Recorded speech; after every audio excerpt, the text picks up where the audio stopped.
black male Yeah. who wears his hat backwards from time to time. I get racially profiled. Yeah. Okay, the most recent story I have for you is driving, pulled over to send some text messages. Cop pulled up behind me, Right. call for backup.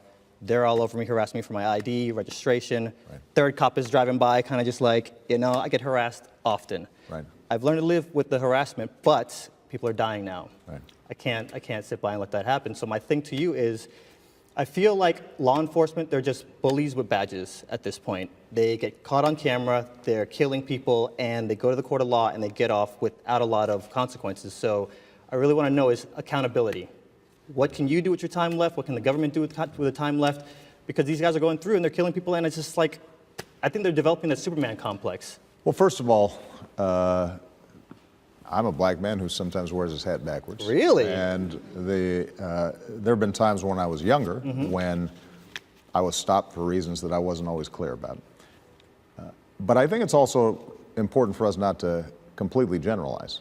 Now, the overwhelming majority of law enforcement officers are doing a really tough job, and they're doing it well. And they're respectful, and they're doing it the right way. It is absolutely true that there's always been pockets of police misconduct around the country. And we have to take that seriously, and what's happened is not that this is new. If you talk to anybody who is a little bit older and was African-American in Chicago or New York or any place else, back in the 50s, 60s, 70s, I promise you, it was a lot worse. Oh, yeah. So it's not that the situation's gotten worse, it's that our awareness has increased.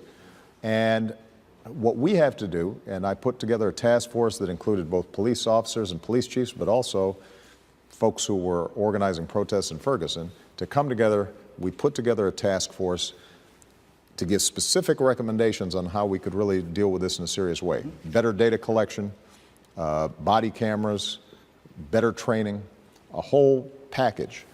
The problem is that most police departments, sheriff's departments, those are individual jurisdictions.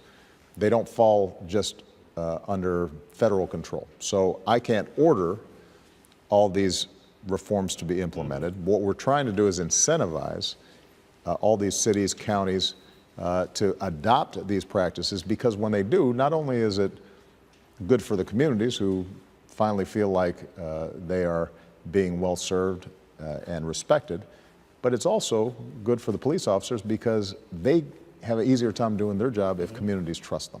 I understand, you have to make split-second decisions, and my thing is, you're caught on camera doing things like the chokehold, and that's against the law. Right. But you go to the courts and you're scot-free, so everybody that applies a chokehold from here on out, you kind of have to fall into that same thing. So accountability is kind of where... Right. Well, one of the recommendations that was made was to have independent investigations rather than, in many cases, state's attorneys who are dependent on police officers to deal with a whole bunch of criminal cases. And that could make a difference as well. So what I would recommend, anybody who's interested in what this task force generated, you can go to the White House website, whitehouse.gov, and you'll be able to find these recommendations and other resources that tell you whether your local community is starting to adopt these best practices.